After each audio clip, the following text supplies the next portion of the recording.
Hello guys, welcome back to my channel. তো তোমাদের সাথে আজকে শেয়ার করব কিভাবে আমি ম্যাগি বানাই। তো চলো দেখতে নাও। জন্য আমাদেরকে নিতে হবে বাঁধাকপি কুচি, তারপরে পেঁয়াজ কুচি, শসা কুচি, টমেটো কুচি। দেখতে পাচ্ছ, কিন্তু এখানে আমি একটা জিনিস স্কিপ করেছি, যেটা হচ্ছে কাঁচা লঙ্কা। তো তোমরা কাঁচা লঙ্কাটা অবশ্যই অ্যাড করো। আর আমি কিন্তু ম্যাগিটা কিন্তু সিদ্ধ করে নিয়েছি ফার্স্টে। তারপরে একটা কড়াই বসিয়ে, কড়াইটা গরম হয়ে গেলে তাতে তেল দিয়ে, তেলটা গরম হয়ে গেলে তারপরে পেঁয়াজ কুচিগুলো দিয়ে পেঁয়াজটাকে কিন্তু আগে ভেজে নিতে হবে। তারপরে স্টেপ বাই স্টেপ সব ভেজিটেবলস গুলো দিব। যেহেতু আমি এগ চাউমিন বানাচ্ছি, সেই জন্য কিন্তু ভেজিটেবলস গুলো খুবই ইম্পর্টেন্ট, কারণ আমি ভেজিটেবলস খেতে খুব ভালোবাসি। তো দেখতেই পাচ্ছ পেঁয়াজগুলো কিন্তু মোটামুটি ভাজা হয়ে গেছে। তারপরে দিয়ে দিব কিন্তু বাঁধাকপি কুচি।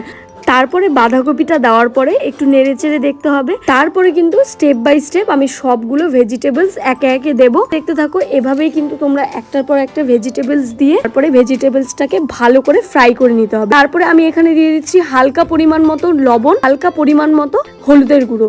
হলুদের গুঁড়োটা একটু কালারটা আসার জন্য দেওয়া হচ্ছে, নতুবা তোমরা স্কিপ করতে পারো এটা। আর তারপরে আমি দিয়ে দিব টমেটো। যেহেতু আমি কেচাপটা বেশি ইউজ করব না, সেই জন্য কিন্তু টমেটো কুচিটা দিয়ে দেবো। তোমরা যদি কেচাপ বেশি করে ইউজ করো তাহলে তোমরা টমেটো কুচিটা স্কিপ করতে পারো। দেখতেই পাচ্ছ টমেটো কুচিটা দিয়ে এটাকে কিন্তু ভালো করে দিয়ে নিতে হবে, যে যাতে একটু নরম নরম হয়ে যায়। পরে কিন্তু আমি দিয়ে দিব এগ। তো আমি এখানে কিন্তু 7টা ম্যাগির প্যাকেট নিয়েছিলাম, তো সেই জন্য আমি 2টো ডিম দিয়েছিলাম। তো তোমরা যদি কম ম্যাগির প্যাকেট বানাও তাহলে একটা ডিম দিয়েও কিন্তু করতে পারো, বেশ খেতে ভালোই হয়। দেখতে পাচ্ছ ডিমটাকে এবার একটু ফেটিয়ে নিব ভেজিটেবলসটার সাথে, তাহলে ভেজিটেবলসটাতেও ডিমটি ভালোভাবে মিশে যাবে আর খেতেও খুব টেস্টি হয়। তো দেখতে পাচ্ছ এবার এটাকে একটু ভালো করে নেড়ে চেড়ে দেবো।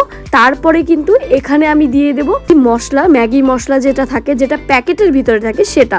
আর এক্সট্রাও কিন্তু আমি মশলা দিয়ে সেটাও তোমাদের দেখাবো। এবার আমি 2টো মশলা ইউজ করেছি এই জন্য, কারণ আমি মশলাটা বেশি খেতে পছন্দ করি। তো তোমরা চাইলে এক্সট্রা যে মশলাটা দিয়েছি সেটা কিন্তু স্কিপ করতে পারো। তো এইবার দেখতেই পাচ্ছ আমার কিন্তু ভেজিটেবলস ভাজা হয়ে গেছে। তারপরে কিন্তু আমি নুডলস গুলো দিয়ে দিব। এবার দেখতে পাচ্ছ এইগুলা নুডলস গুলো একটু লেগে লেগে গেছে না, এটাতেই রয়েছে ট্রিক্স। বাট নুডলস গুলো যখন তোমাদের লেগে লেগে যাবে, সেটা তোমাদের উপরে ডিপেন্ড করে তোমরা কতটা ভালোভাবে সেটা মেশাতে পারো, কতটা ভালোভাবে এটা নেড়ে চেড়ে নেবে, ততটা কিন্তু ভালো চাউমিনটা হবে। এবার ঠান্ডা অবস্থায় যখন চাউমিনটা লেগে যায়, তখন যখন গরম গরম তোমরা চাউমিনটা নামাবে, তখন দেখবে একটু বেশি সিদ্ধ হয়ে গেছে, তখন সঙ্গে সঙ্গে কিন্তু ঠান্ডা জল দিয়ে ধুয়ে নিবে, তাহলে কি এত লেগে লেগে যায় না। তো তোমাদেরকে ছোট্ট মোটো একটা টিপস দিয়ে দিলাম, তো তোমরা এটা অবশ্যই ফলো করো। তো নুডলসটা কিন্তু মাখানো হয়ে গেছে। এবার কিন্তু আমি লবণ দিয়ে দিব এটাতে। আগেও যেহেতু লবণ দিয়েছিলাম, সেই জন্য পরিমাণ মতো লবণ দিতে হবে। তো তোমরা কিন্তু প্রথমেই দেখতে পেয়েছিলে যখন আমি ভেজিটেবলসটা ফ্রাই করছিলাম, তখনও কিন্তু মশলাটা দিয়েছিলাম। এবার কিন্তু যেহেতু নুডলসটা দিয়েছি, তখন কিন্তু আবার হচ্ছে বাকি মশলাটা যেটা ছিল সেটা দিয়ে কিন্তু আবার নেড়ে চেড়ে ওটাকে ভালোভাবে মেশাতে হবে।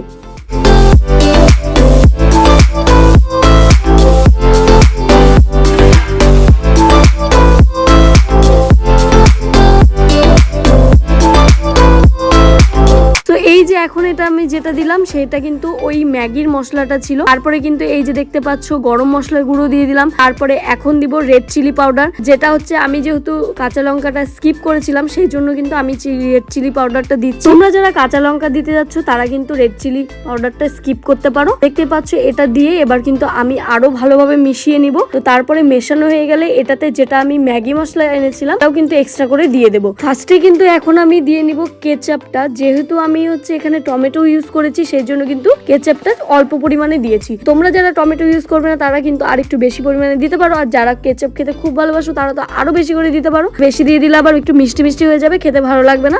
স্বাদের জিনিস অল্পই ভালো।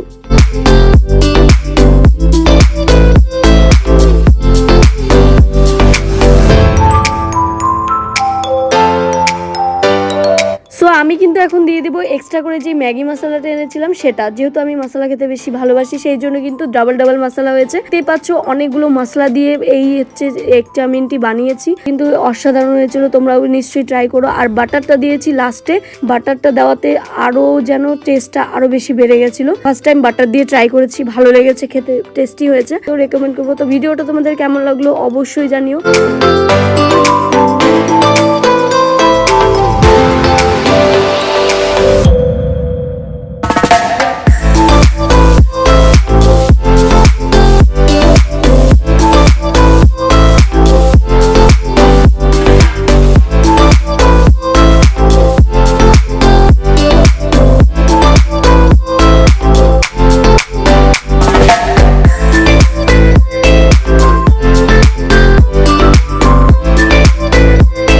সো দেখতে পাচ্ছ আমার নুডলস কিন্তু একদম রেডি হয়ে গেছে। সো আমার চ্যানেল নতুন হয়ে থাকলে চ্যানেলটিকে প্লিজ সাবস্ক্রাইব করে দিও। Thank you so much for watching my video.